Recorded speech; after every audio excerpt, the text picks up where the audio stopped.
जब गाजा में इजराइल और हमास के बीच तनाव था तो दुनिया के तमाम मुस्लिम देश इजराइल को पानी पीकर कोस रहे थे। लेकिन मौजूदा ईरान और इजराइल के बीच युद्ध की परिस्थितियों को देखकर मैं कह सकती हूं कि दुनिया अब दो गुटों में बंट गई है। कुछ इजराइल के पक्षधर हैं तो कुछ ईरान की तरफदारी करते दिख रहे हैं।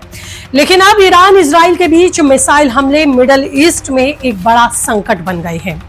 कई देश इस पर चुप हैं तो कई मुस्लिम देश ईरान का साथ देने की बजाय खिलाफ दिख रहे हैं और अमेरिका जैसा देश अब भी अपने फायदे की यहां सोच रहा है। ट्रंप ने ऐसा कुछ कहा है जिससे ब्रेकिंग न्यूज देने का उनका रिकॉर्ड यहां भी कायम है, यहां भी बन गया है। तो ऐसा क्या हुआ है ये मैं आपको बताऊंगी। ईरान के हमले के बाद इजराइल के प्रधानमंत्री ने कह दिया कि अब जवाब देना होगा और दुनिया देखना और समझना चाहती है कि अब इस बयान के क्या मायने हैं। ये जानकर आप भी हैरान रह जाएंगे क्योंकि इस बार नेतन्याहू ने जो कहा है उससे मुस्लिम देशों में भी चिंता बढ़ गई है। जो देश ईरान के साथ खड़े थे वो भी धीरे धीरे उसका साथ छोड़ते दिख रहे हैं। उन्होंने आशंका जताई है कि इजराइल उनके खिलाफ भी कदम उठा सकता है। अपने बड़बोलेपन का एक बार फिर परिचय अमेरिका के राष्ट्रपति डोनाल्ड ट्रंप ने दिया है, जिसके बाद उनके इस बयान ने आग में घी डालने का काम किया है। तो इन बनते हुए समीकरणों का क्या कुछ असर दुनिया पे पड़ रहा है? मैं बार बार आपको अपनी रिपोर्ट में ये बताती आई हूं कि इजराइल ऐसा देश है जिसे कई मुस्लिम देश पसंद नहीं करते, मगर इसके बावजूद इजराइल और ईरान की लड़ाई में वो शामिल क्यों नहीं होना चाहते? इसके पीछे की कहानी भी सुनने वाली है। अब सब कुछ आपको बताऊंगी इस रिपोर्ट में, आप अंत तक बने रहिए मेरे साथ। इस वक्त मिडिल ईस्ट में तनाव अपने चरम पर है। इजराइल और ईरान के बीच लड़ाई जारी है और ये सिर्फ मिसाइल हमलों तक सीमित नहीं है। परमाणु ठिकानों पर हमले, प्रमुख नेताओं और सेना के बड़े अधिकारियों की मौत और अब पाकिस्तान का परमाणु बम से जुड़ा दावा, हर खबर सनसनीखेज है। ताजा मामले की शुरुआत हुई 13 जून 2025 की सुबह। ईरान के बड़े शहरों तेहरान, नतांज और इस्फहान में मिसाइलें हमले हुए। इजराइल ने ईरान के सबसे बड़े परमाणु ठिकाने नतंजान को निशाना बनाया, जहां बड़ी मात्रा में परमाणु हथियारों के लिए यूरेनियम इकट्ठा किया गया था। नतीजा ये रहा कि ईरान के सैन्य ढांचे को बड़ा नुकसान पहुंचा। इस हमले में ईरान के प्रमुख कमांडर मोहम्मद बाघेरी और रिवॉल्यूशनरी गार्ड्स के चीफ हुसैन सलामी की मौत हो गई।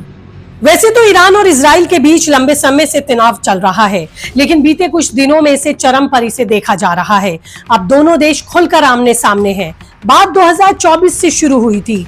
तब इजराइल ने दमिश्क में ईरानी दूतावास पर हमला किया, जिसमें कई अधिकारी मारे गए थे। ईरान ने जवाब में इजराइल पर मिसाइलें दागी।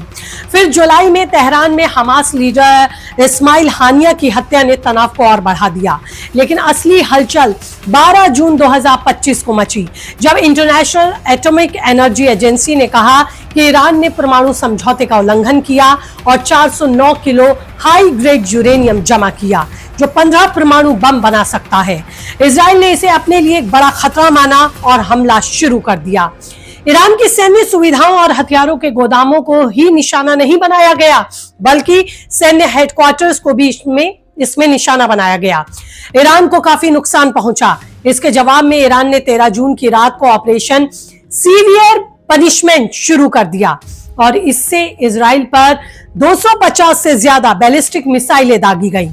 तेल अवीव और यरूशलेम में धमाके हुए, 14 लोग मारे गए और 390 लोग घायल हुए।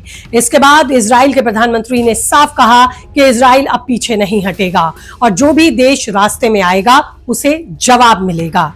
फिलहाल जब ईरान ने इजराइल की तरफ इस तरह से मिसाइलें छोड़ी, जो कि एक आतिशबाजी जैसी दिखाई दे रही थी, तो लेबनान में जश्न दिखाई दिया। लेबनान, जो कि ये माना जाता है कि इजराइल के खिलाफ है, वो खुश दिखाई दे रहा था ईरान के इजराइल पर इस हमले से।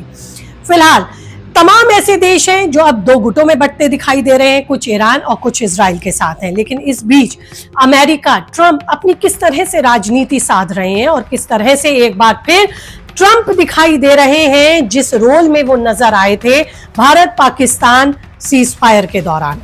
जिस तरह से भारत ने ट्रंप के सीज फायर के दावे को नकारा, उसी तरह से नेतन्याहू ने भी अब ट्रंप के इस ताजा बयान को नकार दिया है।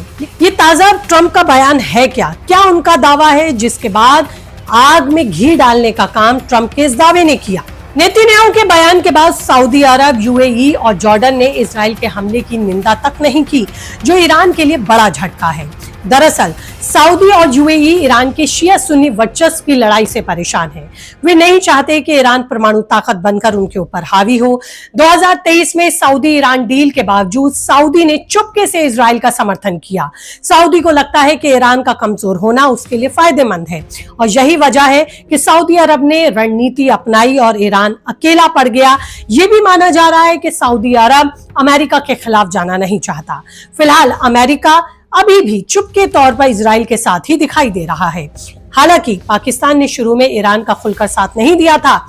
अब जो खबरें आ रही हैं उसके मुताबिक पाकिस्तान के रक्षा मंत्री ख्वाजा आसिफ ने 14 जून को कहा कि हम ईरान के साथ खड़े हैं, लेकिन 15 जून को पाकिस्तान ने अपना रुख बदलते हुए कहा कि हम तटस्थ हैं और किसी की लड़ाई में हम नहीं कूदेंगे। इजराइल की कड़ी प्रतिक्रिया के बाद पाकिस्तान ने अपना बयान वापस ले लिया। इससे आप समझ सकते हैं कि इजराइल अपने विरोधियों के प्रति कितना गंभीर है। शुरुआत में ऐसी खबरें आई कि पाकिस्तान ईरान को परमाणु मदद दे सकता है, लेकिन बाद में पाकिस्तान ने साफ किया कि ऐसी कोई योजना पाकिस्तान की नहीं है, क्योंकि पाकिस्तान भी इजराइल की सैन्य ताकत को जानता है। लेकिन अब अमेरिका भी ईरान पर दबाव बना रहा है। ट्रंप ने कहा कि ईरान को परमाणु समझौता करना चाहिए, वरना स्थिति और बिगड़ जाएगी। साथ ही सीज फायर का दबाव भी अमेरिका ने ईरान पर डाला है। खबरों के मुताबिक इजराइल ने ईरान के सुप्रीम लीडर खामनोई को निशाना बनाने की योजना बनाई। डोनाल्ड ट्रंप ने खुलासा किया कि उन्होंने इस योजना को रोका, इस पर वीटो लगाया, वरना इजराइल कब का इस योजना को अंजाम दे चुका होता। लेकिन अमेरिका के हस्तक्षेप और ट्रंप की चेतावनी के बाद इजराइल ने यह कदम नहीं उठाया। ये लगातार दावा ट्रंप कर रहे हैं, जिसके बाद दुनिया में हड़कंप मच गया है कि इजराइल आखिरकार किस तरह से ईरान को सबक सिखाना या ईरान को निशाना बनाना चाहता है। ये बहुत बड़ी बात है कि उसके सुप्रीम लीडर को निशाना बनाना और उसको मारना, जिसका दावा ट्रंप ने किया है। आपको पता है कि ईरान की सबसे बड़ी ताकत उसके सुप्रीम लीडर ही हैं। यहाँ तक कि सैन्य अधिकारी भी इन्हीं की बात मानते हैं। इसलिए इजराइल उन्हें निशाना बनाकर ईरान को कमजोर करना चाहता है। इसके अलावा इजराइल ने ईरान के परमाणु ठिकानों को भी निशाना बनाया, ताकि ईरान की परमाणु हथियार बनाने की क्षमता पर लगाम लगाई जा सके। इजराइल जानता है कि अगर ईरान पूरी तरह से परमाणु हथियार बनाने में सफल हो गया तो ये उसके लिए एक बड़ी चुनौती होगी। इसीलिए इजराइल ने ईरान की फोर्डो परमाणु साइट के पास हमले किए। ईरानी शहर कोम के बाहर फोर्डो न्यूक्लियर फैसिलिटी के पास कई जोरदार धमाकों की आवाज सुनाई दी। इसी दौरान परमाणु साइट के आसपास भूकंप के झटके भी महसूस किए गए। भूकंप की तीव्रता रिएक्टर स्केल पर 2.5 मापी गई। इजराइल के हमलों को इस भूकंप की वजह माना जा रहा है। ईरान ने भी जवाबी कार्रवाई में इजराइल पे करीब 100 मिसाइलें दागी, जिससे लड़ाई अब और तेज और अपने चरम पर दिखाई दे रही है। फिलहाल ये भी माना जा रहा है कि इजराइल के इस हमले से परमाणु कार्यक्रम जो कि ईरान चला रहा था उसे कोई भी नुकसान नहीं पहुंचा, क्योंकि ईरान का ये परमाणु कार्यक्रम जमीन के कई गुना नीचे था। इसलिए इजराइल इसे निशाना नहीं बना सका और ये माना जा रहा है कि अब इजराइल भी इस तरह की तैयारी कर रहा है कि जमीन के भीतर घुसकर भी अंजाम दिए जा रहे कार्यक्रम को वो निशाना बना सके। इजराइल ऐसा देश है जो अपने फैसलों को लागू करने में एक बार भी नहीं सोचता, इसलिए कोई भी देश ईरान के लिए इजराइल से टकराना नहीं चाहता। खबर है कि भारतीय दूतावास ने तेहरान में भारतीय नागरिकों को तुरंत निकलने की सलाह दी है। इसके बाद अब चर्चा ये भी है कि क्या इजराइल ने ईरान पर बड़े हमले की तैयारी कर ली है। अब देखना होगा कि आगे क्या होता है, लेकिन इतना साफ है कि इजराइल अपने विरोधियों को जवाब देने के लिए तैयार है। लेकिन आपकी इस पर क्या सोच है? मैं ज्योति विनय कपूर आपके साथ इस रिपोर्ट के साथ, और आपको ये रिपोर्ट कैसे लगी? अगर पसंद आई है तो चैनल को लाइक, सब्सक्राइब और शेयर करना भूलेंगे नहीं, क्योंकि आपका एक क्लिक मुझे मजबूत करेगा। धन्यवाद।